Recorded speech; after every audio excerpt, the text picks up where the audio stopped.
Hello dear friends, मी आहे तुषार. आपणा सर्वांचं लर्न विथ तुषार या यूट्यूब चॅनलमध्ये स्वागत करतो. बघा, जर आत्ताच आपण पाहिलं तर आपल्या देशामधील जी परिस्थिती आहे अशी आपल्याला वाटतं की भयानक झालेली आहे.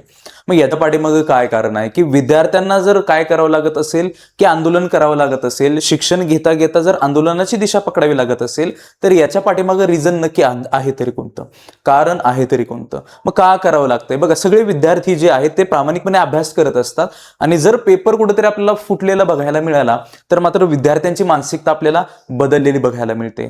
शिक्षण व्यवस्थेवरील त्यांचा परिणाम जो झालेला आहे तो कुठेतरी आपल्याला कमी झालेला दिसतो. त्याच्यानंतर वेगवेगळ्या परीक्षा घेणं, त्याच्यामध्ये कुठेतरी सरकारने पण एक शिथिलता किंवा पारदर्शकता त्याच्यामध्ये ठेवणं गरजेचं आहे.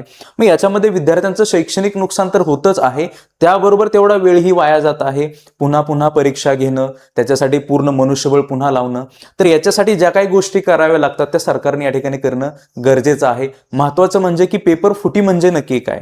पेपर होण्याच्या अगोदर जर प्रश्नपत्रिका बाहेर येत असेल तर त्याला आपण बोलतो पेपर फुटी, ज्या की न होणं गरजेचं आहे. आणि आपल्या देशामध्ये या सगळ्या गोष्टी थांबवण्यासाठी अनेक जे महान लोक आहेत, सायंटिस्ट असतील, शिक्षण तज्ज्ञ असतील, त्यांना जर आंदोलन करावं लागत असेल तर नक्कीच ही कुठेतरी आपल्याला चिंता करणारी गोष्ट किंवा चिंता करायला लावणारी गोष्ट ठरत असते.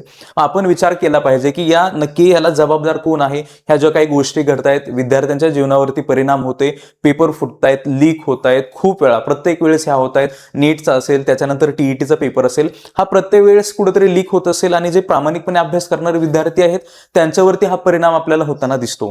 मग कुठेतरी त्यांच्या जे कोणी हे करत असतील त्यांच्यावरती कठोर निर्बंध आणणं गरजेचं आहे, कठोर कारवाई करणं गरजेचं आहे, नियमन लावणं गरजेचं आहे. तर ह्या ज्या जबाबदाऱ्या आहेत त्या सरकारबरोबर कोणाच्या आहेत तर प्रशासनाचंही तितकंच काम आहे की आपली जी जबाबदारी दिलेली ती कुठेतरी योग्य रीतीनं पार पाडणं गरजेचं आहे. सोनम वांगचुक असतील, एवढ्या मोठ्या प्रमाणामध्ये आंदोलन करावं लागते. कुठेतरी जी काही पद्धत आहे, जे प्रॉपर त्यांच्याशी जे बिहेव केलं जात नाहीये ते कुठेतरी प्रॉपरली होणं गरजेचं होतं. तिथं कुठेतरी आपल्याला एक चूक झालेली बघायला मिळते. पण खरं तर शिक्षण व्यवस्था जर बघा, एखादा देश हा कधी चांगला मानला जातो किंवा विकास कधी करू शकतो जर त्या देशातील विद्यार्थी किंवा तरुण पिढी चांगली असेल आणि शिक्षण व्यवस्था जर बळकट असेल तर नक्कीच तो देश आपल्याला कुठेतरी जगाच्या पहिल्या 3-4 क्रमांकामध्ये असलेला बघायला मिळतो. त्याच्यामुळे जर एखाद्या देशाला कुठेतरी कमी करायचं असेल, विकसनशील देशामध्ये जायचं असेल तर नक्कीच जी व्यवस्था जबाबदार असते ती व्यवस्था म्हणजेच शिक्षण व्यवस्था. तर आपल्या भारत देशामध्ये पुन्हा एकदा हा प्रश्न उभा राहिलेला आहे, कोणता?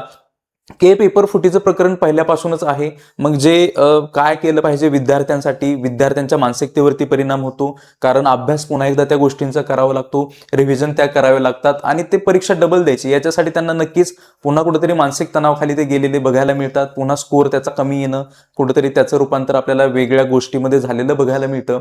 तर सगळ्यांच्याच मते आपण काय करणं गरजेचं आहे की ज्या काही गोष्टी आहेत त्या कुठेतरी थांबवणं गरजेचं आहे आणि परीक्षा ह्या पारदर्शक होणं गरजेचं आहे. जरी डिजिटली ज्या काही गोष्टी, आता डिजिटल इंडिया आहे किंवा डिजिटल युग आपण बोलतो, तर त्यानं कुठेतरी त्या ठिकाणी एक्झाम पेपर आहे त्याला कुठेतरी सिक्युरिटी पुरवणं गरजेचं आहे. आणि सगळ्यांनी या ठिकाणी असा विचार करणं गरजेचं आहे, इथून पुढे सगळ्या ज्या परीक्षा आहेत या कुठेतरी पारदर्शक होतील, विद्यार्थ्यांचं भविष्य हे चांगलं होईल, सुखकर होईल, यासाठी सगळ्यांनी प्रयत्न करायचा आहे. आणि आपण या ज्या काही गोष्टी होत आहेत या कुठेतरी त्याला पाठिंबा देणं गरजेचं आहे. ओके, धन्यवाद.